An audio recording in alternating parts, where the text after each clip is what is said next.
جس نے اب طاغوت کا انکار کیا اور جو اللہ پر ایمان لایا، اس نے مضبوط سہارے کو تھام لیا۔ تو اللہ پر ایمان لانے کے ساتھ ساتھ طاغوت کا انکار بھی ضروری ہے۔ طاغوت کیا ہوتا ہے؟ طاغوت کا مادہ کیا؟ طغیان سے ہے۔ طغیان بروزن فولان، یہ ہے مبالغے کا صیغہ، ایسا صیغہ ہے مبالغے کا جو اپنی سرحدوں کو توڑ دیتا ہے۔ اب ایک ہوتا ہے کافر جو کفر کرتا ہے، انکار کرتا ہے اللہ تعالیٰ کا، ایک مومن ہوتا ہے جو ایمان لاتا ہے اللہ پر، ایک فاسق ہوتا ہے جو اپنے گناہوں پر اصرار کرتا ہے۔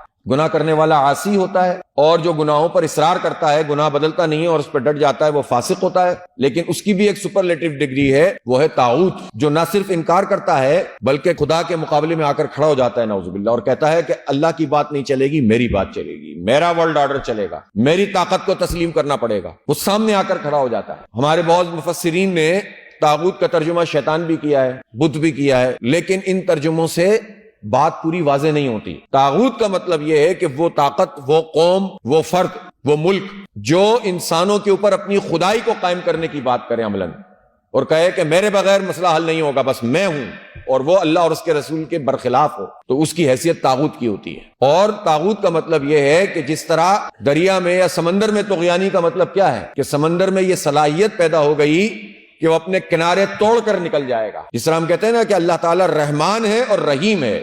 رحیم کا مطلب یہ ہے کہ اس کی رحمت کو دوام حاصل ہے، مسلسل ہے، مستقل ہے، اور رحمان کا مطلب یہ ہے کہ اس کی رحمت کنارے توڑ کر آتی ہے، پوری قوت سے آتی ہے۔ جس طرح طغیانی ہے، طوفان ہے کہ وہ پوری طاقت سے آتا ہے، تو طغیانی کا مطلب یہ ہے کہ کنارے توڑنا۔ انسان کی حدود ہے بندگی، لیکن انسان اس بندگی کی حدود کو توڑ کر خود خدا بن جائے، اس کا مطلب یہ ہے کہ وہ طغیان میں مبتلا ہو رہا ہے، وہ طاغوت ہو گیا۔ اذهب الى فرعون انه طغى، موسیٰ علیہ السلام سے کہو کہ وہ طاغوت ہو گیا، اس کے پاس جاؤ۔ وَلَقَدْ بَعَثْنَا فِي كُلِّ أُمَّةٍ رَسُولًا أَنِ اعْبُدُوا اللَّهَ وَاجْتَنِبُوا الطَّاغُوتَ، ہم نے ہر امت میں رسول بھیجا تاکہ وہ اللہ کی بندگی میں لوگوں لے کر آئیں اور طاغوت کا اجتناب کریں۔ تو اس وقت سب سے بڑا طاغوت کون ہے؟ امریکہ ہے نا، جو اسرائیل کو اسرائیل امریکہ کی سپورٹ کے بغیر کچھ بھی نہیں ہے۔ تو اسرائیل کیا کر رہا ہے؟ جینوسائیڈ، یعنی نسل کشی کر رہا ہے، قتل عام کر رہا ہے۔